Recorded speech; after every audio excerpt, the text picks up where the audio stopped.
నమస్కారం, నేను మీ రాజీవ్ కనకాల. భారత్ టుడే ఛానల్కి ఈరోజు డియర్ స్వామీజీ కార్యక్రమానికి కొన్ని ప్రశ్నలతోటి చాలామందితో చాలా ప్రశ్నలు అడగచ్చు, కానీ సరైన సమాధానాలు రావు.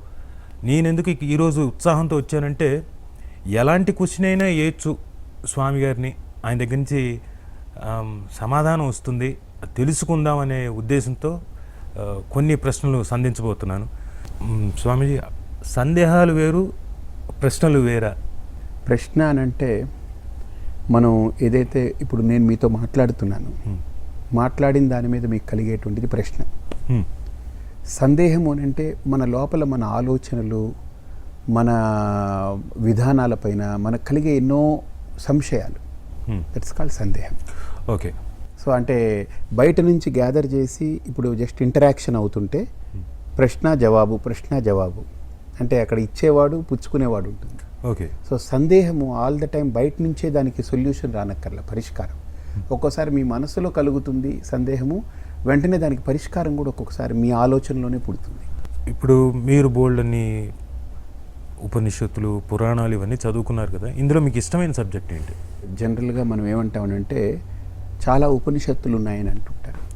సో ఒకే సబ్జెక్ట్ మ్యాటర్ అది, కానీ దాన్ని అందివ్వడానికి వీలుగా చిన్న చిన్న ఇదిగా విభజన చేసి అందివ్వబడిందే కానీ అందులో చెప్పడానికి 100 ఉపనిషత్తులు ఉన్నాయి లేదా 1000 ఉన్నాయి. వాస్తవంగా ప్రాచుర్యంలో రెగ్యులర్గా టీచ్ చేసేవి 10 ఉంటాయి, దశోపనిషత్తులు. కానీ 10 వేరు చెప్పవు, ఒకటే దాన్ని 10 చెప్తుంది. ఓకే. బట్ ఒక్కొక్కటి సబ్జెక్ట్ మ్యాటర్ ఉంటుంది. సో అలానే పురాణాలు ఉన్నాయనుకోండి, పురాణాలన్నీ రకరకాలు మాట్లాడవు, భగవత్ తత్వాన్ని ఒక్కొక్క భావుకతతో అది వ్యక్తపరుస్తుంది. కాబట్టి ఇన్ఫ్యాక్ట్ 4 వేదాలైనా, 6 శాస్త్రాలైనా, 6 దర్శనాలైనా, 4 ఉపవేదాలైనా, లేదు మీరు అన్నట్టు ఉపనిషత్తులైనా, అలాగనే పురాణాలైనా, ఉపపురాణాలైనా, కావ్యాలైనా, నాటకాలైనా, అలంకారాలైనా, ఇతిహాసాలైనా, ఏదైనా సమస్త భారతీయ వాంగ్మయాలు ఒకదాని గురించి మాట్లాడుతుంది. అసలు నువ్వు మనిషివి, ఈ భూమి మీద నీ ఉనికి నీ తల్లి యొక్క బాధ నుంచి మొదలైంది. అంటే నీవు ఈ భూమి మీద పుట్టడం మీ అమ్మని చాలా బాధ పెట్టావు కదా.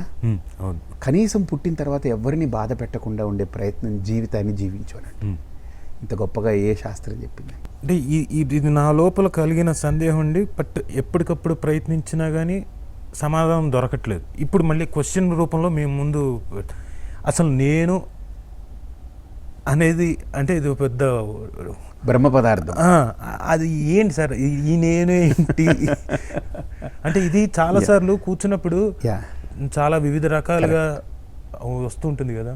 ఇప్పుడు సహజంగా మనిషి తాను పుట్టినప్పటి నుంచి ఆ నేను కూడా తనతో పాటే ప్రయాణం చేస్తూ ఉంటుంది. నేను అనేదాన్ని రాజీవ్ కనకాల యొక్క ఉనికిని వేరు చేయలేం. రాజీవ్ కనకాల ఉనికే రాజీవ్ కనకాల ఫీల్ అయ్యే నేను. ఓకే, ఇది రెండింటిని వేరు చేయలేం, ఇన్సపరబుల్. సో అయితే ఈ నేను అనేటువంటిది ఏంటవుతుందనంటే, పుట్టిన బిడ్డకి నేను అనేది ఎక్కువగా అనిపించదు. ఎందుకంటే దానికి ఆ సెన్స్ ఆఫ్ ఇది ఎంటిటీ, ఐడెంటిటీ అనేటువంటిది లేదు దానికి. అది చాలా తక్కువ బాడీతో ఐడెంటిఫై అవుతుంది, చాలా తక్కువ ఇతరులతోటి ఐడెంటిఫై అవుతుంది. దానికి ఏం తెలీదు, అంత ఊహ ఉండదు, అంత సెన్సిబుల్గా ఉండదు. అది పెరిగేటప్పటికి కొద్దిగా ఎప్పుడైతే తనకంటే అన్యమైన దాన్ని రికగ్నైజ్ చేస్తుందో అప్పుడు తనని కూడా దాంతో చూసుకుంటుంది. ఓకే. ఇప్పుడు ఫస్ట్ బిడ్డ ఎదిగేటప్పుడు తల్లిని రికగ్నైజ్ చేస్తుంది కదా, ఆవిడికి నేను బిడ్డని అనుకుంటుంది. అప్పుడు నేను ఎవరనంటే నేను కొడుకు. ఓకే, ఆ అట్రిబ్యూషన్ అక్కడ. ఓకే. అసలు ఆ తల్లినే రికగ్నైజ్ చేసేలేని, ఎవరిని రికగ్నైజ్ చేయలేని స్థితిలో ఉంటే ఆ నేనుకి ఏమీ లేదు. ఓకే. ఆ నేను అనే తాలూకా వాల్యూ ఎప్పుడు మొదలవుతుందని అంటే దాని జర్నీ, మీ జర్నీ జీవితంలో ఇంకొక దాన్ని, అవతల దాన్ని రికగ్నైజ్ చేయడం మొదలుపెట్టినప్పటి నుంచి ఈ నేనుకి ఆ జర్నీ మొదలవుతుంది, దానిది బల్జ్ అవ్వడం మొదలవుతుంది. ఓకే. బయట మీ అమ్మని రికగ్నైజ్ చేశారు, నేను కొడుకుని. బయట మీ అన్న ఉన్నాడు, మీ అమ్మని చెప్పింది మీ అన్న అని. మీ అన్నని రికగ్నైజ్ చేశారు, నేను తమ్ముడిని. తర్వాత మీకు తమ్ముడు వచ్చాడు, మీ తమ్ముడిని రికగ్నైజ్ చేశారు, నేను అన్నని. తర్వాత కొంతకాలం నడిచేటప్పటికి మీ ఫ్రెండ్ని రికగ్నైజ్ చేశారు, నా ఫ్రెండ్. మీకు ఎవడో పడలేదు, వాడు ఎనిమి, నేను ఎనిమిని. ఓకే, తర్వాత మీరు కొంతకాలం ప్రయాణం చేసిన తర్వాత పెళ్లి జరిగింది, అక్కడ భార్య ఉంది, నేను మొగుణ్ణి. తర్వాత పిల్లలు పుట్టారు, నేను తండ్రిని. తర్వాత వాళ్ళకి పెళ్ళిళ్ళు అయింది, అల్లుడు వచ్చారు, నేను మామగారిని. లేకపోతే కోడలు వచ్చింది, నేను మామగారిని. వాళ్ళకి పిల్లలు పుట్టారు, నేను తాతగారిని. అంటే నేను అనేది మీరు దేన్ని రికగ్నైజ్ చేయకపోతే నేను కూడా లేదు. ఓకే, మీరు అవతల రికగ్నైజ్ చేసే కొద్దీ నేను కూడా బల్జ్ అవుతూ ఉంటుంది.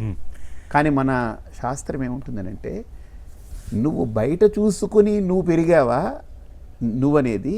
నువ్వనేది సహజంగా ఉన్నావా, సహజంగా ఉన్నావు.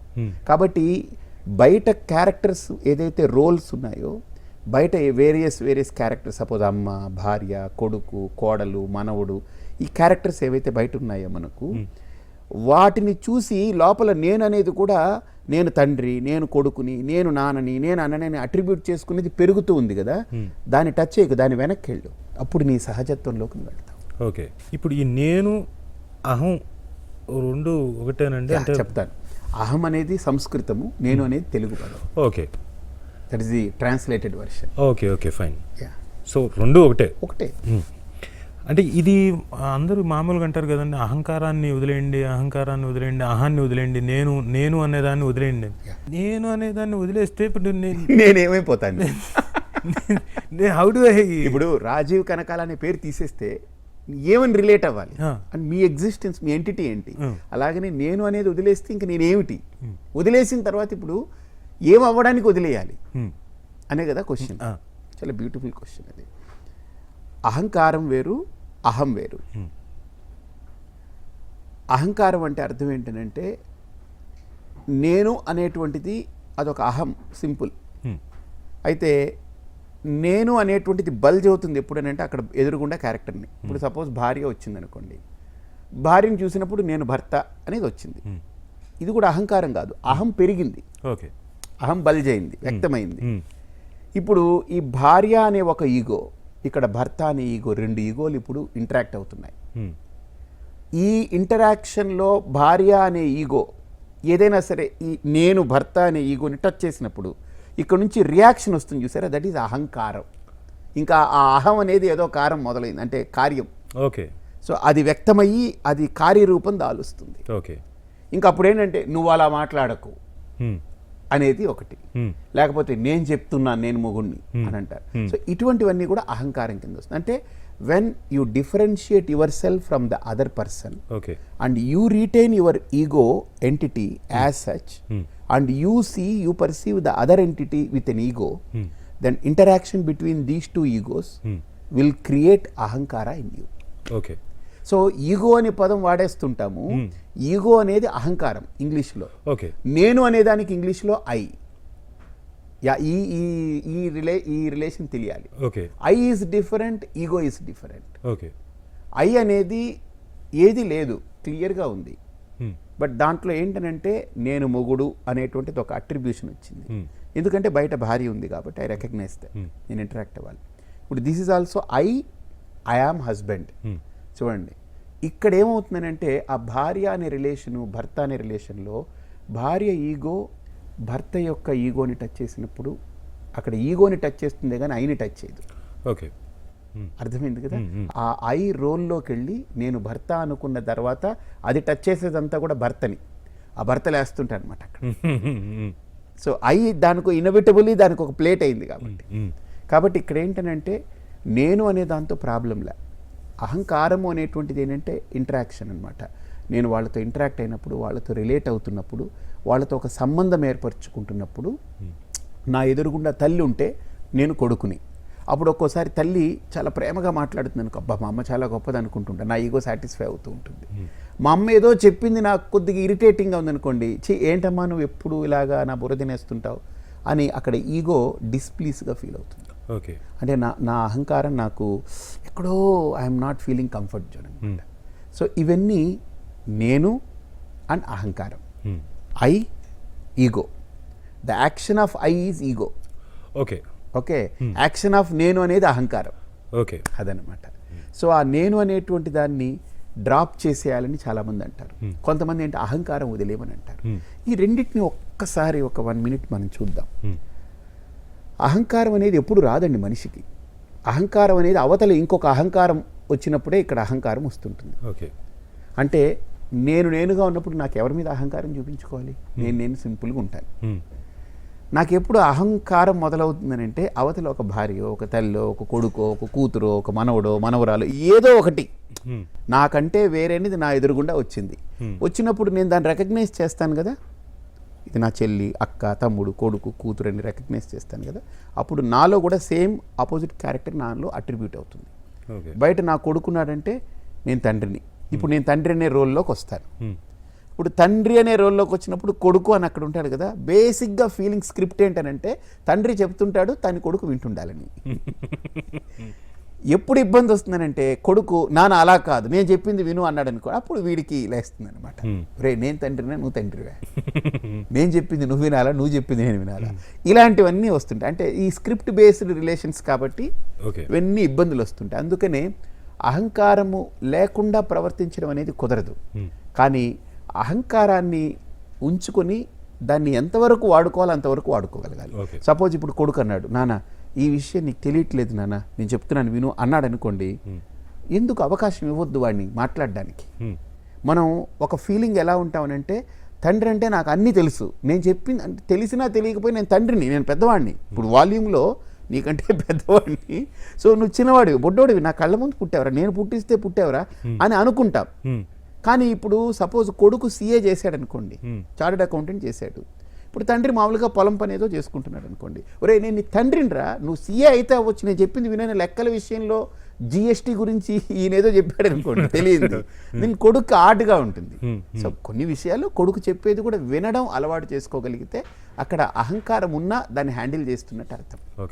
అహంకారం అనేది పూర్తిగా వదిలేలేం, ఎవ్వరూ వదిలేలేరు, అది వస్తుంటుంది. కానీ అది ఏ సందర్భంలో వస్తే అందంగా ఉంటుంది, ఏ సందర్భంలో రాకపోతే అది అందంగా ఉంటుంది అనేటువంటి తెలుసుకుని ప్రవర్తించడం, ఒక క్లారిటీతో ఉండాలి. ఇది అహంకారం పార్ట్. నేను అనేది వదిలేయాలి అని అంటారు. అసలు నేను అనేది మీరు అన్నట్టు వదిలేస్తే వాట్ ఈస్ దేర్, ఇంకేమీ లేదు. ఇంకోటి, ఆ నేను అని వదిలేది ఎవరు? నేనే. సో మళ్ళీ ఆ నేను ఉంటాడు అక్కడ, మళ్ళీ ఆ నేను వదిలేయమంట, ఆ నేను వదిలేది ఎవరు? నేనే. కాబట్టి నేనుని వదలడాలు ఇవన్నీ అబద్ధాలు. కాకపోతే ఆ నేను అనేటువంటిది ఇక్కడ చిన్న సెన్స్ చెప్తాను. నిద్రలో నేను అనేది ఉంటుంది, కానీ అది మేనిఫెస్ట్ అవ్వదు, అది వ్యక్తం అవ్వదు. అది దానికి ఒక ఐడెంటిటీ కానీ ఒక స్మాల్ ఆ ఎంటిటీ కానీ ఏమీ లేదు, చాలా ఫ్రీగా ఉంటుంది, అది హాయిగా ఉంటుంది, దానికి ఏం అట్రిబ్యూషన్స్ ఉండదు. ఆ నేను దగ్గర మొగుడు, పెళ్ళాము, అక్క, తమ్ముడు ఈ రిలేషన్స్ ఏమీ లేవు. అందుకని అన్నీ పడేసాం కాబట్టి హ్యాపీగా ఉన్నాం.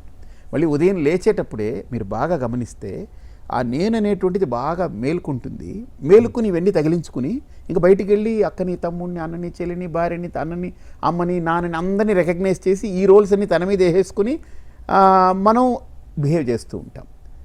ఆ అట్రిబ్యూట్ చేసుకున్నటువంటి ఆ నేను ఏదైతే ఉందో అది మనం ఏం చేయాలని అంటే ఆ అట్రిబ్యూషన్స్ని, అంటే మన మీద ఆపాదించుకున్నటువంటి వాటిని అవి ఆపాదించుకున్నవే అని గుర్తిస్తే ఆ నేనుకి ప్రాబ్లం లే, ఆ నేను ఎంజాయ్ చేస్తుంది. Then I can enjoy being నేను husband, I can enjoy being నేను కొడుకు, ఐ కెన్ ఎంజాయ్ బీయింగ్ ఒక father, I'm a father. But ఆ నేను ఆ ఫాదర్ అనేది కలబడిపోయి ఆ అహంకారం అనేటువంటి దాని యొక్క యాక్టివిటీ దాంట్లో యాక్టివేట్ అయిపోయి ఇవన్నీ మనకేం సంబంధం లేకుండా అన్నీ కలిసిపోయి బయటికి వెళ్ళిపోయింది అనుకోండి, అక్కడే మనిషికి అర్థం కాదు ఏం జరుగుతుంది అనేది. So when I just realise what is happening, ఇక్కడ నేనున్నాను, నా ముందు ఏం జరుగుతుందో నాకు అన్ని కంటికి కనిపిస్తున్నట్టు నేను మేలుకున్నప్పటి నుంచి నా మీద ఆపాదించుకునేవి నేను చూస్తూ వాటి వల్ల వచ్చే రియాక్షన్స్ని చూస్తూ ఉన్నాను అనుకోండి, ఇట్స్ అ వైజ్ స్టెప్ అండి. లేకపోతే అదర్వైజ్.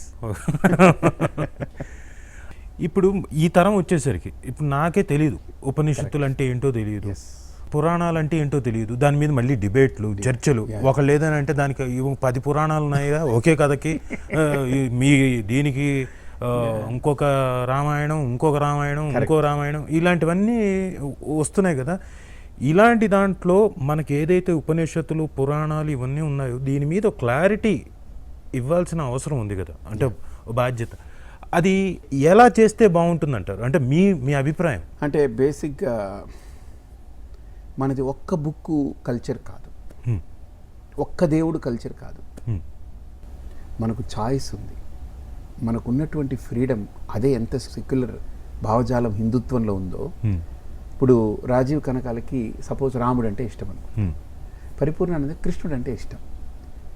నువ్వు వచ్చి ఏం స్వామి మా రాముడే గొప్ప, నువ్వు అది ఒప్పుకొని తీరాలి అని నా మీద రుద్దవు. నేను వెళ్ళి నీ మీద రుద్దను. హ్మ్. అక్కడే ఒకరికొకరు ఎంత అద్భుతంగా మన ఫ్రీడమ్ని, మన చాయిస్ని ఎక్సర్సైజ్ చేసి, ఎస్ రాముడు అంటే రాజీవ్ కనకాలకి ఇష్టం, కృష్ణుడు అంటే పరిపూర్ణానికి ఇష్టం. ఇంత ఫ్రీడమ్, ఇంత స్వేచ్ఛ ఈ భూమి మీద వేరే మతాలకు లేవు, ఒక్క హిందూ ధర్మానికి ఉంది. హ్మ్. అలాగనే రాముడికి సంబంధించి రామాయణం ఉంది. Hmm. ఇప్పుడు నాకు కృష్ణుడు అంటే ఇష్టం, నాకు భాగవతం ఉంది. హ్మ్.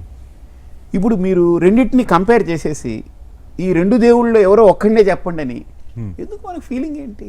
నథింగ్. ఒకవేళ ఇవన్నీ ఏదో ఒకటి చేసేయాలని వాదించుకునే వాళ్ళు ఐ థింక్ వాళ్ళకి ఇంకా ఆ మెచ్యూరిటీ లెవెల్స్ రాలేదు. కానీ ఇప్పుడు మీరు చెప్పిన ఎగ్జాంపుల్లో చిన్న డౌట్, సందేహం. చెప్పండి. ఈ రాముడు కృష్ణుడు మళ్ళీ ఆ విష్ణుమూర్తి అంశకు సంబంధించిన వాడే కదా అంటారు కదా మళ్ళీ. కరెక్టే. అంటే నేను అనేది సరే విష్ణు దగ్గరికి వెళ్ళాం అనుకోండి, ఇప్పుడు శివుడు ఉంటాడు, ఇంకా అక్కడికి వెళ్దాం, అక్కడ బ్రహ్మ ఉన్నారు, చెప్తాం త్రిమూర్తులు అనుకుంటాం. మరి అక్కడ చూస్తే అక్కడ కూడా చాయిస్ ఉంది కదా. సో ఇంకా ఈ ముగ్గురిని తీసుకెళ్ళి ఆఖరికి ఒక పరబ్రహ్మం దగ్గర తీసుకెళ్లారు, అది నిర్గుణం అని చెప్పారు. ఓకే. అంటే మన కల్చర్లో మీరు అడిగిన ప్రశ్నే మీకు ఒక మంచి సమాధానం చెప్తుంది. అంటే ఎన్ని ఉన్నా ఒక దగ్గర మెర్జ్ అవుతుంది. ఓకే. ఆ అల్టిమేట్ సోర్స్ని మన శాస్త్రాలు చెప్పాయి. ఓకే. దాన్ని భగవంతుడు అని చెప్పింది. భగవంతుడి గురించి ఒక అద్భుతమైనటువంటి వ్యాఖ్యానం ఏంటనంటే, అసలు దేవుడు ఎవరు అని నీకు చెప్పాలి అని అంటే, పూర్వం రోజుల్లో దేవుడి గురించి గురువులు ఎప్పుడు చెప్పేవారు కాదు. ఒక ఆవునిచ్చి 100 ఆవులు అయిన తర్వాత రా అనేవారు. నాకు అసలు అది విన్నప్పుడు వీడు అడిగింది చెప్పొచ్చు కదా, ఈ ఆవునివ్వడం ఏమిటి, 100 ఆవులు అయిన తర్వాత రమ్మను, వీడికి ఎంత టైం పడుతుంది, వీడు ఏమైపోవాలి ఏమిటి, నేను నాకు అసలు సంబంధం కాంటెక్స్ట్ లేదు ఇక్కడ అసలు అని అనుకునేవాడిని. కానీ అసలు పూర్తిగా దాని గురించి ఆకలింపు చేసుకున్న తర్వాత నాకు అర్థమైంది, దేవుడు వీడు అని ఏ శాస్త్రాలు చెప్పలేవు. ఓకే. దేవుడు అంటే వీడు అని ఏ గురువు చెప్పలేడు. కానీ దేవుడి దగ్గరికి నడిపించడానికి మనతోటి కొన్ని సాధనలు చేయిస్తారు. మీకు అర్థమైందే? సో ఆ సాధనలో ఒక ఆవునిచ్చి 100 ఆవుల్ని చేసుకురమ్మనడంలో, వీడు ఒక ఆవుని తీసుకెళ్తే ఒక ఆవుని పోషించి దాన్ని టేక్ కేర్ చేసి అది కట్టిన తర్వాత దానికి దూడొచ్చిన తర్వాత దాని పట్ల ప్రేమ పెంచుకొని దాన్ని చూసి ఆ రకంగా అది ఇంకొక ఆవుగా అది ఎదిగేదాకా మళ్ళీ ఇది ఇంకొకటి సూడిది అయ్యేంత వరకు ఇలాగ 100 ఆవులు అయ్యేలోపు వాడి బ్రెయిన్ ఏంటంటే ఒక మెచ్యూరిటీ వస్తుంది. అసలు పుట్టుక అంటే ఏంటి, మరణం అంటే ఏంటి, అందులో కొన్ని ఆవులు చచ్చిపోతాయి. సో ఆకలి అంటే ఏంటి, బ్రతుకంటే ఏంటి, బ్రతుకు కోసం ఎలా పోరాడుతుంది, ఈ ప్రకృతి ఏమిటి, అసలు ఇవన్నీ తింటున్నాయి, ఇది ఎలా ఇచ్చారు, ఎవరిచ్చారు, వాడికి భగవంతుడు అనేటువంటి దగ్గరికి వాడు వెళ్ళిపోతాడు. ఇంకా 100 ఆవు అయ్యేటప్పటికి వాడు గురువుగారి దగ్గరికి వచ్చేటప్పటికి, గురువుగారు 100 ఆవులు తీసేసుకుని నాకు దేవుడు ఎవడో కనపడిపోయాడు చాలన్నట్టు.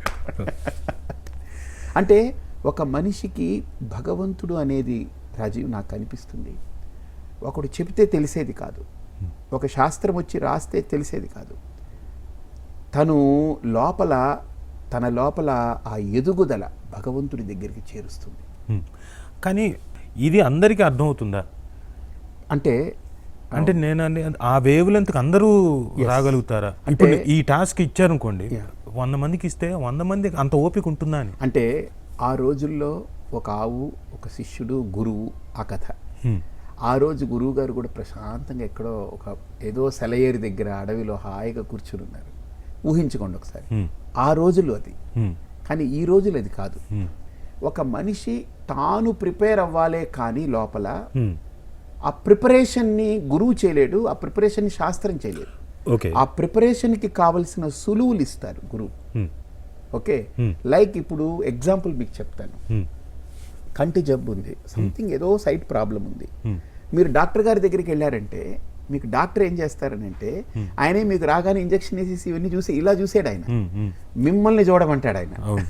ఆయన చూడడు మీ కంటిని, ఆయన మిమ్మల్ని చూడు అని అంటాడు. ఆయన చూసేయచ్చు కదా. Hmm. ఇప్పుడు పొట్ట నొప్పి వస్తే ఆయన పొట్ట చూస్తాడు, Hmm. వీపు నొప్పి వస్తే వీపు చూస్తాడు. కానీ నాకు కంటిలో ప్రాబ్లం ఉందని అంటే కంటిని ఎందుకు చూడడు ఆయన, మిమ్మల్ని చూడమంటాడేంటి?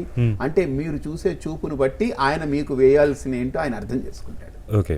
అలాగనే ఇక్కడ కూడా ఆధ్యాత్మికతలో కూడా, స్పిరిచువల్ పాత్రలో కూడా గురువు శిష్యుడి యొక్క కార్యం చేయడు, శిష్యుడిని చేయిస్తాడు, శిష్యుడితోటి నడిపిస్తాడు, శిష్యుని నడిపిస్తాడు, ఆ అడుగులు వేయిస్తాడు. ఆ వేయించడానికే సరైనటువంటి గురువు కావాలి. వాడు వేయాలి అడుగు, అంతేగాని ఇట్స్ నాట్ దట్ అరటిపండు ఒలి చేసి నోట్లో పెట్టినట్టు కాదు. బట్ ఆ అడుగులు వేయించాలి. ఆ వేసేటువంటి పరిపక్వత వాడిలో పెంచుతాడు.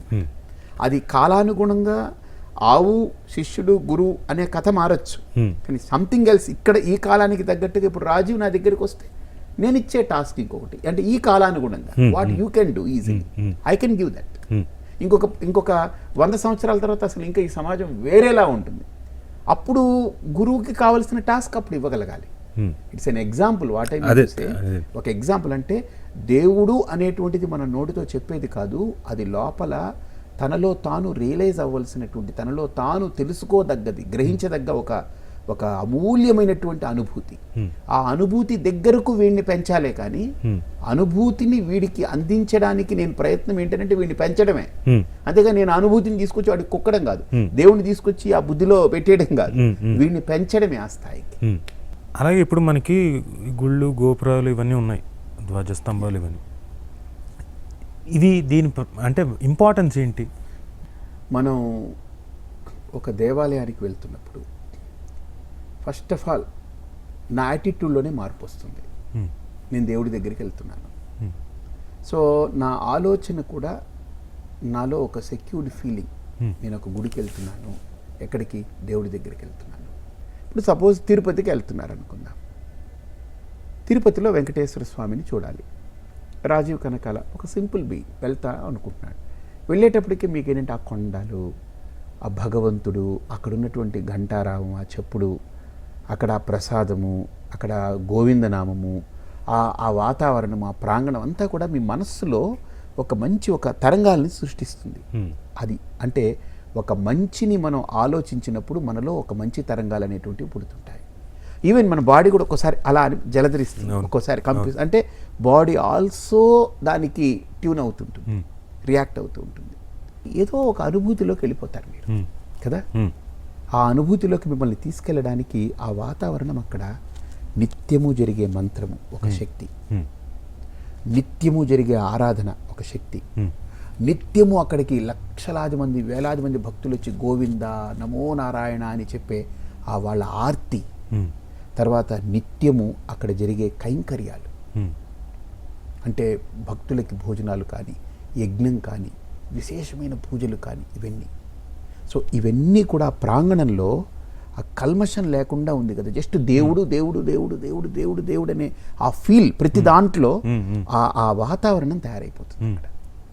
సో అది ఎంత ప్రభావం చూపుతుందనంటే, మనం ఇక్కడ స్టూడియోలో కూర్చుని మనం మాట్లాడుతున్నా, తిరుపతి అనుకోగానే ఒక్కసారి మీ ఫీల్ మీకు లోపల మారిందే, అక్కడికి వెళ్లకుండానే ఆ ఆలోచనే నాలో అంత ప్రభావం తెచ్చిందనంటే అక్కడ ఎంత శక్తి ఉండాలి అక్కడ. అలాగా మన ఋషులు ఏంటనంటే, ఈ ప్రపంచంలో ఒక శక్తి ఉంది, ఆ శక్తిని ఒక కేంద్రం చేయాలి అని దేవాలయాల్ని శక్తి కేంద్రాలుగా చేశారు. అవి ఒక శక్తికి ఎనర్జీ రిస్టోరింగ్ సెంటర్స్ అన్నమాట. మీరు వెళితే మీరు ఎనర్జైజ్ అవుతారు. మీ యొక్క ఆ బ్యాడ్ ఎలిమెంట్స్ ఏవైతే ఉన్నాయో లోపల, ఒక నెగిటివ్, బ్యాడ్ అని నెగిటివ్ ఎలిమెంట్స్, లేదా మీకు అనీజీ ఎలిమెంట్స్, ఇవన్నీ పక్కకెళ్ళి ఆ ఈజినెస్ మీకు అందులోకి వెళ్ళగానే ఏమో అన్నీ మర్చిపోతున్నారు, అన్నీ పక్కకి వెళ్ళిపోతున్నారు. ఒకసారి చూస్తారు, అక్కడ 10 నిమిషాలు కూడా ఉంచరు, పదండి పదండి పదండి అంటారు. అలా చూసి ఒక అనుభూతికి లోనవుతాం చాలు. ఆ అనుభూతిని ఇవ్వగలిగిందే దేవాలయం. ఆ ప్రెజెన్స్, ఆ డివినిటీ, అది హిందూ ధర్మంలో ఉండే శక్తి. అందుకనే మన దేవాలయాల్ని మసీదులతో, చర్చిలతో పోల్చకూడదు. అవన్నీ ప్రార్థనా మందిరాలు, దట్స్ సింపుల్. ఇది దేవతా శక్తి కేంద్రాలు. కాబట్టి దీంతో చలగాటలు ఆడకూడదు. దీన్ని అందుకని ఎక్కడ పడితే అక్కడ మార్చేసి దీన్ని తవ్వేసి పడేసి, నో. శక్తి కేంద్రం వన్స్ ఆవాహన జరిగింది, అదొక శక్తి. అక్కడ అదేం లేవు, అక్కడ జస్ట్ వీళ్ళు వెళ్ళి ప్రార్థిస్తారు. భగవంతుడు అనేటువంటి ఒక నమ్మకాన్ని వాళ్ళు ప్రార్థిస్తారు. కానీ ఇక్కడ ప్రార్థన ఏమిటి ఉంటుంది? ఏమీ లేదు. నువ్వు వెళ్ళి నిలబడిపోతే చాలు. అక్కడ నువ్వు అందులో అంతర్లీనమైపోతున్నావు. అదొక మహాశక్తి కేంద్రం అది. కాబట్టి దేవాలయాలు అనేటువంటివి మన సంస్కృతిలో ఒక శక్తి కేంద్రాలుగా చెప్పబడింది. ఓకే. ఇప్పుడు మామూలుగా వచ్చిన డౌట్ అండి, ఆలయంలో ఇప్పుడు మొత్తం ప్రదక్షిణ అయిపోయిన తర్వాత, దర్శనం అయిపోయిన తర్వాత కూర్చోమంటారు కదా, అవును. ఒక 1 minute దీనికి రీజన్ అంటే? Beautiful question. ఇప్పుడు ఏంటనంటే, నేను ఏదైనా ఒక అనుభూతిని పొందినప్పుడు టక్కమని మిమ్మల్ని పీకేశాను అనుకోండి. ఇప్పుడు మీరు ఒక ఫీల్లో ఉన్నారు, మిమ్మల్ని టక్కమని కట్ చేస్తే you feel that you are irritated. అంటే ఒక ఇరిటేషన్ వస్తుంది. ఆ ఫీల్ని సస్టైన్ చేయాలి. ఓకే, ఆ ఫీల్ని సస్టైన్ చేసి దాన్ని మీరు ఓన్ చేసుకోవాలి. ఆ ఓన్ చేసుకునే దానికోసం కూర్చోమని. Okay. Not that you feel and get away. Okay. No, feel, ఆ అనుభూతిని పొంది ఇంకా అక్కడి నుంచి గెట్ అవుట్. నో, ఆ అనుభూతి పొంది ఒక్క నిమిషం అలా కూర్చో, ఆ అనుభూతిని సొంతం చేసుకో. మీరు అలా కూర్చున్నారు కాబట్టే ఇప్పుడు తిరుపతిలో లేకపోయినా, మీరు ప్రపంచంలో ఏ మూల ఉన్నా తిరుపతి అని రాగానే ఆ ఫీల్ వచ్చేస్తుంది. ఎందుకంటే ఆ కూర్చున్నారు, దాన్ని సస్టైన్ చేశారు, దాన్ని ఓన్ చేసుకున్నారు. మామూలు తిరువనంతపురం వెళ్ళాను, అక్కడ గుళ్ళోకి వెళ్ళడానికి పంచె, పై పంచె, కండువ ఇవి మాత్రం వేసుకొని వెళ్ళాలి. ఆ తర్వాత మీరు మీ ఇష్టం వచ్చిన జీన్స్లో కానివ్వండి ఇంకోటి అలా. ఇక్కడ మనకి ఎందుకు అంటే మిగతా టెంపుల్స్ ఇండియాలో ఆ ఒక్క చోటే ఉంది. దేవాలయాల్లో వెళ్ళేటప్పుడు 2 కోణాలు ఉంటాయి. ఒకటి సంప్రదాయమైనటువంటి వ్యవహారం. ఇప్పుడు భగవంతుణ్ణి మనం 1000 సంవత్సరాల క్రితం వెంకటేశ్వర స్వామి ఎలా ఉన్నాడు, ఇప్పుడు అలానే ఉన్నాడు. ఆయనలో మార్పు రాలేదు. ఆయన కట్టులో మార్పు రాలేదు. ఆయనకు అదే పంచ అలానే కడతారు, అదే నామం అలానే పెడతారు, అదే శంకు చక్రాలు అలానే పెడతారు. కానీ 1000 సంవత్సరాల క్రితం మన తాత ఎలా ఉన్నారు, అప్పుడు ఉన్న వాళ్ళు ఎలా ఉండుంటారు, ఇప్పుడు రాజీవ్ కనకాలు ఎలా ఉన్నారు. అంటే మనలో మార్పులు వస్తూ ఉన్నాయి. అర్థమైందా? అర్థమైందండి. అయితే మన దేవాలయం అనేది ఇట్ ఇస్ నాట్ జస్ట్ దేవుడు ఉండే ఆలయం కాదు, మన సంస్కృతికి ఆలయం అది. అంటే మన నాగరికత కానీ, మన సంస్కృతి కానీ, మన పెద్దల యొక్క గొప్పతనానికి చిహ్నం అది, కేంద్రం. అందుకని ఇప్పుడు రాజీవ్ కనకాల పంచ కట్టుకొని కండువా వేసుకుని వెళ్తున్నాడని అంటే it is not Rajeev Kanakala వెళ్తున్నాడు కాదు. రాజీవ్ కనకాల ఒక సంస్కృతిని అంగీకరించి నేను ఈ సంస్కృతిలో పుట్టాను అని ఒకసారి గుర్తు తెచ్చుకొని ఆ సంస్కృతిని నేను గౌరవించి నేను లోపలికి వెళ్తున్నాను. ఓకే, ఇప్పుడు దేవాలయానికి వెళుతున్నప్పుడైనా మనం అది కట్టుకున్నప్పుడు ఎస్ నా సంస్కృతి ఇది. అఫ్ కోర్స్ జీన్స్ వేసుకోవడం తప్పు పట్టను నేను. ఇది ఒకటి. రెండో కోణం, దేవాలయాల్లో రష్ ఉంటుంది, గాలి ఆడటం తక్కువ ఉంటుంది. అక్కడ ఇలాంటి బిగువు బట్టలు వేసుకొని, ఇప్పుడు ప్యాంటు షర్ట్ అంటేనే ఇట్ అరెస్ట్ సంథింగ్, అంతే కదా. ప్యాంటు షర్ట్ ఏదైతే, అదే పంచా కండువా వేసుకుంటే మీకు ఎంత హ్యాపీగా ఉంటుంది, ఈజినెస్ ఉంటుంది. Simple thing. ఆ రోజు మన వాళ్ళ యొక్క జీవన విధానం కూడా they are part and parcel of nature. ఈరోజు మనం ప్రకృతికి ఎంత భిన్నంగా బ్రతుకుతున్నామంటే in the name of science చాలా దారుణంగా ఉన్నాం.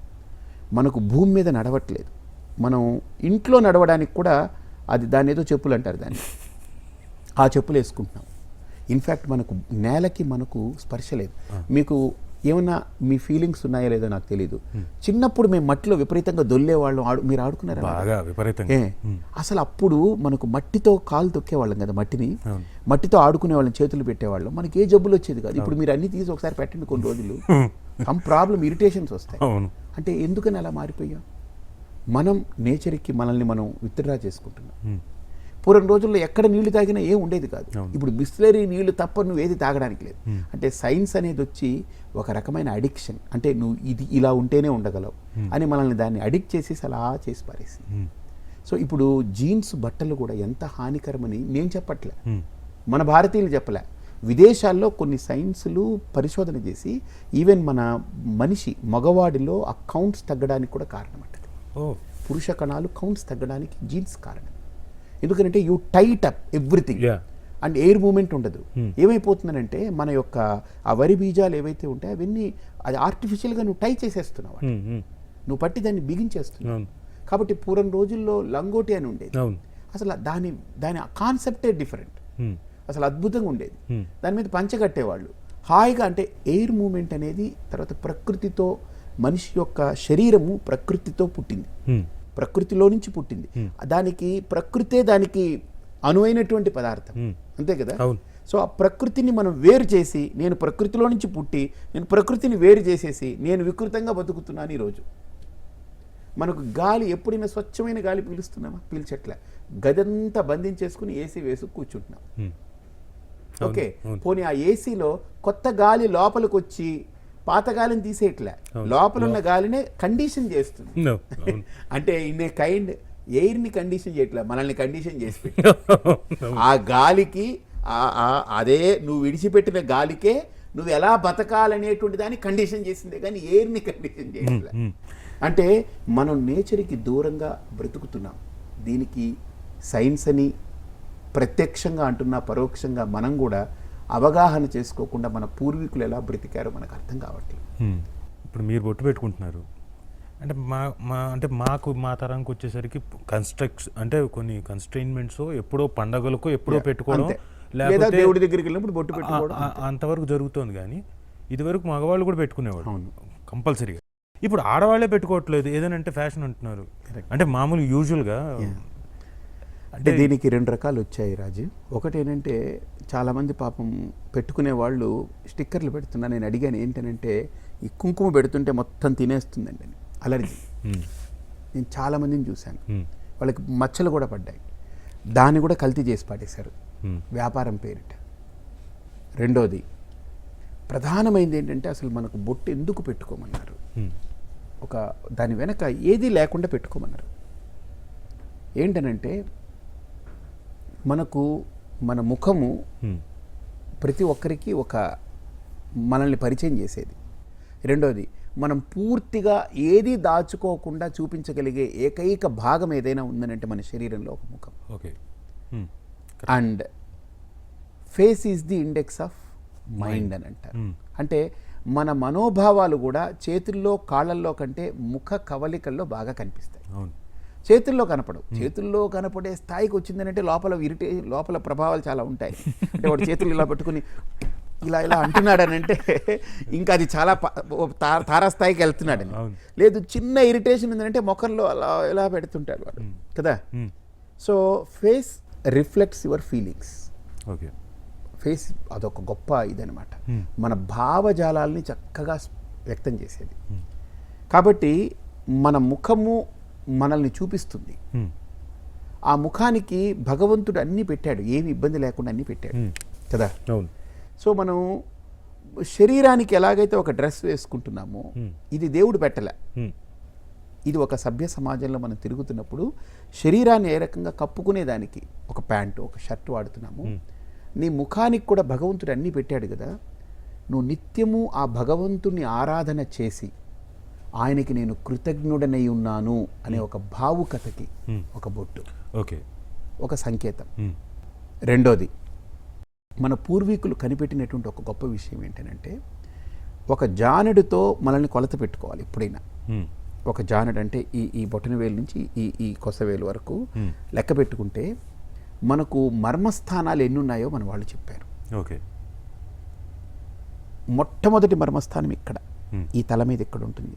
అక్కడ నుంచి ఇక్కడికి వచ్చేటప్పటికి ఇక్కడ ఒక మర్మస్థానం. ఓకే. ఇది ఓకే. Okay, fine. యా, ఇది ఇక్కడ నుంచి లెక్క పెట్టుకుంటే ఈ కుతికల దాకా ఇక్కడికి వస్తుంది. ఇక్కడ తగిలితే మనిషి చచ్చిపోతాడు. ఇక్కడ తగిలితే మనిషి చచ్చిపోతాడు. ఇక్కడ కూడా బ్రహ్మస్థానం అంటారు, నడినెత్తి అంటారు. ఇక్కడ తగిలితే చచ్చిపోతాడు. ఇక్కడ నుంచి ఒక జానెడు పెట్టుకుంటే ఇక్కడికి వస్తుంది హృదయం. ఇక్కడ ఇది చాలా మర్మస్థానం, చాలా ప్రధానమైనది. ఇక్కడ నుంచి ఒక జానెడు పెట్టుకుంటే మన బొడ్డు కరెక్ట్గా నాభి దగ్గరికి వస్తుంది, బొడ్డు దగ్గరికి. ఇది మర్మస్థానం. ఇక్కడ నుంచి ఒక జానెడు లెక్క పెడితే మన మర్మస్థానం దగ్గరికి వస్తుంది, అంటే మూత్రేంద్రియం. సో అక్కడి నుంచి మరో జానెడు కిందకి లెక్క పెడితే మన ఎక్స్క్రీటరీ సిస్టమ్, అంటే మన మర్మస్థానాలు ఎక్స్క్రీటరీ సిస్టమ్ అనే హోల్ దగ్గర నుంచి మనకు పుట్టినప్పుడు బిడ్డకి ఇక్కడ హోల్ ఉంటుంది, అది మెల్లగా పూడుతుంది. మెల్లగా మెత్తగా ఉండి 2 హోల్స్ ఉన్నాయి మనకు. ఇది పూడుతుంది, ఇది బ్రహ్మస్థానం అవుతుంది, బ్రహ్మగ్రంథి అని అంటారు. ఈ హోల్ దగ్గర నుంచి ఆ హోల్ వరకు the entire wholeness of person is placed. Okay. మన శక్తులన్నీ ఇక్కడే ఉన్నాయి. అందుకని ఆ క్రింది భాగం నుంచి ఇక్కడ దాకా షట్చక్రాలతోటి సాధన, యోగ సాధన, మూలాధారము, స్వాధిష్టానము, మణిపూరకము, అనాహతము, అలాగ ఒక్కొక్కటి చెప్పుకుంటూ షట్చక్రాలు సాధన చేస్తారు. Hmm. అయితే మనం అన్నిటినీ కవర్ చేసుకోగలం. ఇక్కడ కూడా భగవంతుడు ఒక జుట్టు అనేది పెట్టి కవర్ చేశాడు. అవును. కానీ ఇక్కడున్న మర్మస్థానాన్ని ఎలా కవర్ చేస్తాము అని అంటే జస్ట్ ఒక బొట్టు ద్వారా చేయగలం. ఓకే. అంటే దీన్ని రక్షించుకునేదానికి ఇంతకంటే మనం గట్టిది పెడితే బాగుండదు కాబట్టి అక్కడ సున్నితమైన ప్రదేశం దాన్ని కాపాడుకోవాలి కాబట్టి అట్లీస్ట్ బొట్టు ద్వారా దాన్ని కాపాడుకుంటాం. ఓకే. సో దానికి ఒక రక్షణకు ఒక బొట్టు. ఓకే. అందుకనే బొట్టుకి ఇంకొక పేరు కూడా ఉంది, రక్ష అనే పేరు ఉంది. ఓకే. రక్షని ధరించండి అని ఉంటుంది. ఓకే. అంటే అది రక్ష అని అర్థం అనమాట. తర్వాత ఇంకొకటి ఏంటంటే బ్రెయిన్ అంతా కూడా బాగా ఆలోచన చేస్తాం కదా. అసలు మన వాళ్ళు ఎంత గొప్ప వ్యక్తులు అని అంటే అంత ఆలోచన చేసే బ్రెయిన్కి వేడి ఒక రకమైన ఒక టెంపరేచర్ తోటి ఉంటుంది. బాగా ఆలోచించినప్పుడు మీరు ముట్టుకోండి ఒక వేడి ఉంటుంది. గంధం అరగదీసి దాన్ని ఇక్కడ పెట్టండి, అరగదీసిన గంధం వెంటనే ఆ వేడినంతా అది లాక్కుని కాన్సన్ట్రేట్ చేసేసుకుంటుంది.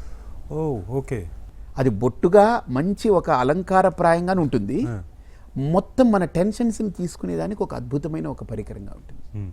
అందుకనే ఆ గంధము అద్భుతమైనటువంటిది. దానికి శ్లోకం కూడా ఉంది, చందనస్య మహత్పుణ్యం పవిత్రం పాపనాశనం ఆపదాం హరతే నిత్యం లక్ష్మీస్తిష్టతి సర్వదా. అంటే శీతల చందనం మనకు మొత్తం మన టెన్షన్స్ అంతా అది రిసీవ్ చేసుకుంటుంది. సో ఇన్ని దాని వెనక ఉన్నాయి. ఇంకా చాలా ఉంది, బొట్టు గురించి చెప్పడానికి చాలా అంశాలు ఉన్నాయి. బట్ సింపుల్ థింగ్ ఏంటంటే ఇది మనకు చెప్పబడ్డా. ఓకే. నేను ఖచ్చితంగా వీలైనప్పుడల్లా పొద్దున సాయంత్రం పూట ఖచ్చితంగా బొట్టు నేను కూడా ఇప్పుడు అలాగని నేను మిమ్మల్ని ఇప్పుడు మీరు షూటింగ్ చేస్తారు చేసేటప్పుడు ఇప్పుడు ఆ క్యారెక్టర్స్ అవన్నీ కొన్ని ఉంటాయి, that's okay. But after that మనం ఎలాగైతే మనం కొన్ని ఆ షూటింగ్ టైంలో పెడతాం, తర్వాత మళ్ళీ మనం మీ డ్రెస్లో మీరు వస్తారు.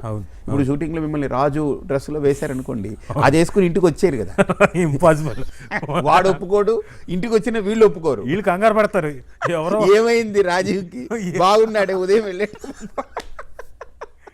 ఇది మన పెద్దలు ఇచ్చిన ఒక కల్చర్ కదా. కల్చర్ వెనక ఏదో ఉంది, ఏది లేకుండా వాళ్ళు ఊరికినే మన మీద రుద్దలేదు. I can show you everything. ఇప్పుడు మన వాళ్ళు ఏకాదశి ఉపవాసం చేస్తే చాలా మంచిదన్నారు. ఓకే. దాని మీద మొన్న ఒక ఆర్టికల్ వచ్చింది. జపాన్లో ఒక ఆయనకి ఒక పెద్ద అవార్డు ఇచ్చారు, అది ఇంటర్నేషనల్ అవార్డు.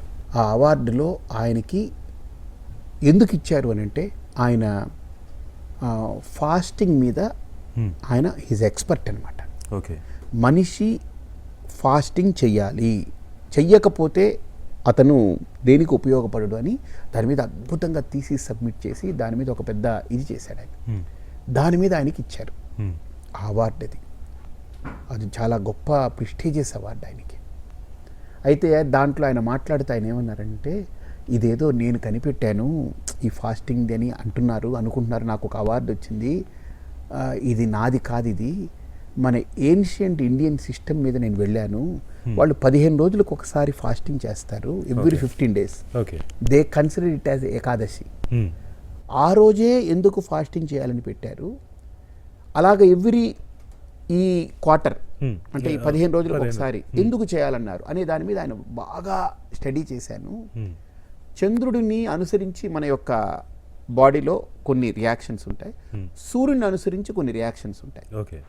పగటిపూటంతా సూర్యుడి యొక్క ప్రభావం మన మీద ఉంటుంది, రాత్రిపూటంతా చంద్ర ప్రభావం మన మీద ఉంటుంది. అందుకనే రాత్రిపూట చంద్రుడి యొక్క ప్రభావం మన మీద ఉంటుంది కాబట్టి మనం పడుకోవాలన్నారు మన వాళ్ళు. యాక్టివిటీకి పనికిరాదు. ఓకే.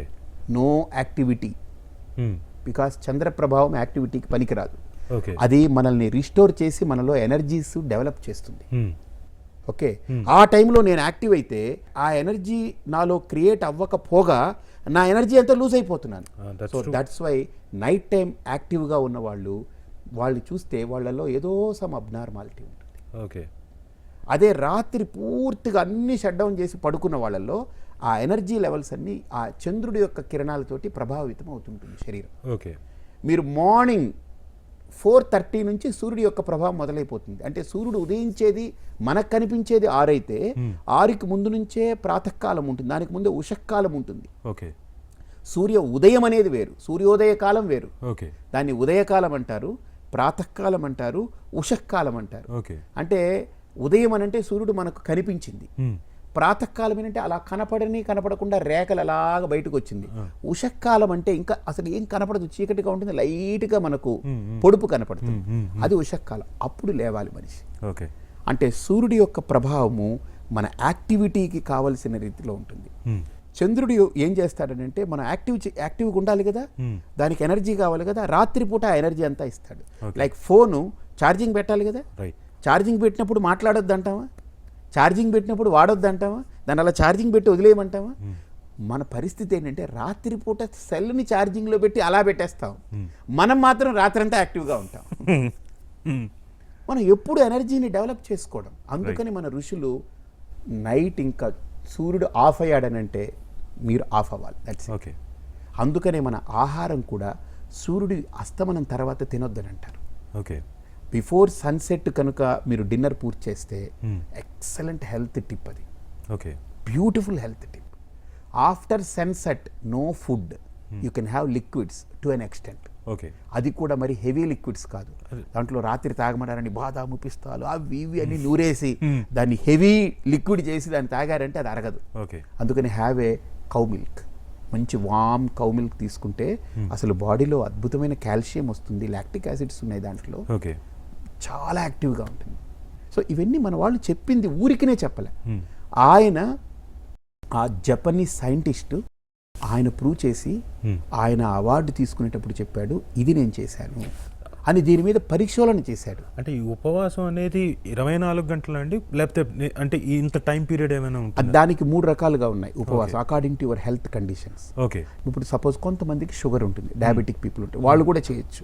ఎలాగంటే టేకింగ్ ఆ రెగ్యులర్ ఇంటర్వెల్స్లో కొంత లైట్ టిఫిన్ లాగా. అంటే ఎందుకు ఉపవాసం అని అంటే మనం రోజు తింటుంటాం కదా, బాడీలో ఏదైతే మనం తింటున్నామో అవి డైజెస్ట్ అయిన తర్వాత బయటికి వెళ్ళిపోతూ ఎక్స్క్రీటరీ సిస్టమ్ ద్వారా క్లియర్ అవుతుంది. కానీ కొన్ని అక్యుములేటెడ్ థింగ్స్ టాక్సిన్స్గా మారుతాయి. ఓకే. ఆ టాక్సిన్స్గా మారే టైంలో మనం ఉపవాసం చేస్తే అవి టాక్సిన్స్ అవ్వకుండా అవి కూడా ఆ ఉపవాసంలో వాటిని తింటుంది మన బాడీ. ఓకే. మన బాడీకి తినడం అలవాటైపోయింది ఈ నేచర్కి. ఓకే. ఇప్పుడు మనం ఇక్కడ కనుక ఏదైనా బ్లీచ్ వేస్తే అది తింటుంది. అందుకని మొహానికి బ్లీచ్ వేసేవారు మొదట్లో, అదంటే మొహం తినేసేది. అది తిన్న తర్వాత అలానే వరకు చాలా ఎర్రగా వచ్చింది. అది ఎర్రగా కాదు, నీ స్కిన్ అది తినేసింది ఒక లేయర్ని. సో అలాగనే మన నేచర్కి తినడం అలవాటు చేసాం, మన బాడీకి నేచరే తింటుంది. 14 రోజులు తిని 15వ రోజు మానేస్తే 14 రోజులు తిన్న తిండి తింటుంది, ఈ శరీరం తినడం మానదు. అదేం తింటుందని అంటే మనం 14 రోజులుగా తిని అక్యుములేట్ చేసి అక్కడక్కడక్కడ ఫుడ్ బ్యాంక్ ఉంటుంది లోపల, ఆ బ్యాంకింగ్ చేసుకున్నవన్నీ కూడా ఆ ఉపవాసం రోజు అది తినేస్తుంది బాడీ. కొద్దిగా ఇబ్బంది ఉన్నా దాంతో అడ్జస్ట్ అయ్యి తినేస్తుంది. సో ఆ రోజు కూడా మనం తింటే ఈ అక్యుములేటెడ్ అయినటువంటివన్నీ టాక్సిన్స్ కింద మారుతుంటాయి. ఓకే. ఆ టాక్సిన్స్ బయటికి వెళ్ళకపోతే అంటే ప్రాణాయామము, దానికి ఎక్సర్సైజ్ చేసి పోగొట్టుకోవాలి, వాటర్ థెరపీ చేసి పోగొట్టుకోవాలి. సో అవి చెయ్యకపోతే లోపల అవంతా కూడా డేంజరస్ కెమికల్స్గా గ్యాసెస్గా ఫామ్ అవుతుంది. అది మనలో జబ్బులకి దారితీస్తుంది. అదేంటి మెటబాలిక్ సిస్టంలోకి వెళ్ళిపోయి మన సెల్యులర్ ఆర్గానిజంలోకి అది దూరుతుంటుంది. ఇంకా అక్కడ నుంచి అది డిస్ట్రిబ్యూట్ చేసి అది మనల్ని చాలా గందరగోళం చేస్తుంది. అందుకని మన వాళ్ళు ఇవి ఏవీ లేకుండా ఒక్కరోజు ఉపవాసం చేయాలి. సో ఇది 3 రకాలుగా. డయాబెటిక్ పేషెంట్ అయితే వాళ్ళకు ఒక రకంగా, ఇఫ్ యు ఆర్ యంగ్ నీకు full fasting, if you are old partial fasting. Okay. అలా పెట్టారు. ఓకే. ఇందులో నేను ఆచరించడానికి బొట్టు గ్యారంటీ పెట్టుకుంటాను. తప్పకుండా. ఫాస్టింగ్ ఇప్పటిదాకా నాకు ఇంత క్లియర్గా చెప్పిన వాళ్ళు లేరు. ఏకాదశి రోజున చెయ్యాలి, దీనికి కారణాలు ఇవన్నీ చెప్పలేదు. ఏదో పుణ్యం చేస్తావా చెయ్యి, లేకపోతే పర్లేదు అని అంటే చేయకపోతే ఏంటి అన్న దీంతో ఉన్నా. బట్ ఈ రోజు నుంచి ఖచ్చితంగా ఫాస్టింగ్ కూడా 15 రోజుల కోసం. మీరు ఫాస్టింగ్ చేస్తే డైటింగ్ అక్కర్లే, కరెక్ట్గా ఫాస్టింగ్ చేస్తే మన ఫుడ్ సిస్టమ్ సన్సెట్ లోపు మీరు డిన్నర్ చేసేసి తర్వాత సూర్యోదయం అయిపోయిన తర్వాత వాటర్ థెరపీ అంటే బేసిక్గా నేను చేస్తున్నది, నాకు హెడేకు, తర్వాత కోల్డ్, ఫీవరు, కాఫ్ ఇటువంటివి అసలు ఎప్పుడైనా వస్తుంటాయి. ఎప్పుడో ఓవర్ స్ట్రెస్ అయిపోయి ఓవర్గా ఇంకా ప్రయాణాలు చేసి ఇది ఏదన్నా అయితే అది కూడా కొంతమంది ఏమిటో అర్థం కాదు, పొద్దుస్తమాన తలపోట్లని ట్యాబ్లెట్లు వేసేస్తూ ఉంటారు. ఏదో స్నీజింగ్ అని ఏదో అసలు కొంతమంది చూస్తే అసలు ట్యాబ్లెట్ అనేది వాళ్ళకి ఏదో ఒక జీడిపప్పు పిస్తా బాదం తిన్నట్టు తినేస్తుంటారు. నాకు హారిబుల్ అనిపిస్తుంది. Why you drug yourself. నేను morning Rajiv if I get up by 4 నాకు ఒకసారి థాట్స్ వచ్చినప్పుడు 2:30, 3కి అలా లేస్తుంటాను, రాసుకుంటాను, మళ్ళీ పడుకుంటాను, లేస్తాను. నార్మల్గా నేను లేచిన తర్వాత 10:30, 11 వరకు నేను ఫుడ్ తినండి. నేను okay. I take water. First water కొద్ది తాగుతాను, కొంతసేపు సెటిల్ అవుతుంది. ఆ తర్వాత తేనె, నిమ్మనీళ్ళు తాగుతాను. ఓకే. దెన్ మధ్యాహ్నం 11:30కి I have brunch. Okay. Very limited diet, ఎక్కువ వెజిటబుల్స్. అందుకని అంటుంటారనమాట, అన్నం అంత కూర, కూర అంత అన్నం తినాలని. మనమేమో కూర ఇంత వేసుకుంటాము, అన్నం ఇంత పెట్టుకుంటాం మామూలుగా బేసిక్గా. సో అన్నం అంత కూర, కూర అంత అన్నం తినాలని. So I take liquid things and పెరుగు. డోంట్ ఫర్గెట్, ఆవు పెరుగు అనేది మస్ట్ అండ్ షుడ్. దాంట్లో ఉన్న ప్రోటీన్స్ అసలు ఇంకా ఎక్సలెంట్. ఒక కప్పు పెరుగు తీసుకుంటే ఒక రోజు కావాల్సిన ప్రోటీన్స్ వచ్చేస్తుంది. ఓకే. ఒక్క కప్పు పెరుగు. Okay. And I make sure every మీల్లో నాకు ఆవు నెయ్యి, అంటే కాచి వెన్న చేసిన ఆవు నెయ్యి నేను వాడుతాను ఓకే. ఎవ్రీడే. నా సీక్రెట్ ఏంటంటే, హెల్త్ సీక్రెట్ గోవుదే సీక్రెట్, అది నథింగ్ ఎల్స్. ఆ గోవు నెయ్యి నాకు సీక్రెట్. నాకు మధ్యలో నెయ్యి అంటే చాలా మంది నెయ్యి తినకూడదు, ఫ్యాట్, ఒళ్ళు వచ్చేస్తుంది, ఇలాంటివన్నీ. అది గేదె నెయ్యి. ఓహో, గేదె నెయ్యి. ఓకే. ఆవు నెయ్యి మీద డాక్టర్ని చెప్పమనండి, I will ask him, let him prove that. ల్యాబ్లో పెట్టి చూడమని చెప్పండి. అసలు ఆవు నెయ్యి మీరు రోజు కనుక తీసుకుంటే మీకు హార్ట్ అటాక్ రాదు. ఓకే. వాల్స్ క్లియర్ అవుతాయి, బ్లడ్ థిన్నర్ అది. అలాగని మీ బాడీని ఫ్యాట్ అంతా కట్ చేస్తుంది. ఓకే. నేను ఇలా ఉన్నానంటే I don't put on weight only because of ఆవు నెయ్యి. ఓకే. ఫైనల్గా నీకు ఒక మాట, begin the day with fruit, end the day with fruit, so the day will be fruitful. ఓహో, well said. Sir thank you sir. మంచి opportunity నాకు ఇచ్చి, నాకు బోల్డ్ అని ఇదివరకు కొంత ఏదో తెలుసుకుందాం ప్రయత్నం, అంటే ఇంత క్లారిటీ ఎప్పుడు రాలేదు. ఇప్పుడు క్లారిటీ వచ్చింది కాబట్టి మీ ముందు మీ సమక్షంలో చెప్తున్నాను, కొన్ని ఇంప్లిమెంట్ గ్యారంటీ చేస్తాను. Thank you. ఇంకా మళ్ళీ ఇంకో ఆపర్చునిటీ వస్తే ఇంకా సందేహాలతో మీరే కాకుండా రాజు, పిల్లలకు కూడా మెల్లగా హ్యాండ్ ఓవర్ చేయండి, మీరు కూర్చోబెట్టి చెప్పండి. చెప్తాను. ఈ వీడియో చూపిస్తే చాలండి. ఇది బహుశా నాలాంటి ప్రేక్షకులు, నాలాంటి కామన్ పీపుల్, వాళ్ళకు కూడా బోల్డ్ అంత నాలెడ్జ్ వస్తుందని అనుకుంటున్నా. ఇది హెల్ప్ఫుల్ ఉంటుందని. థ్యాంక్ యూ వెరీ మచ్ అండి.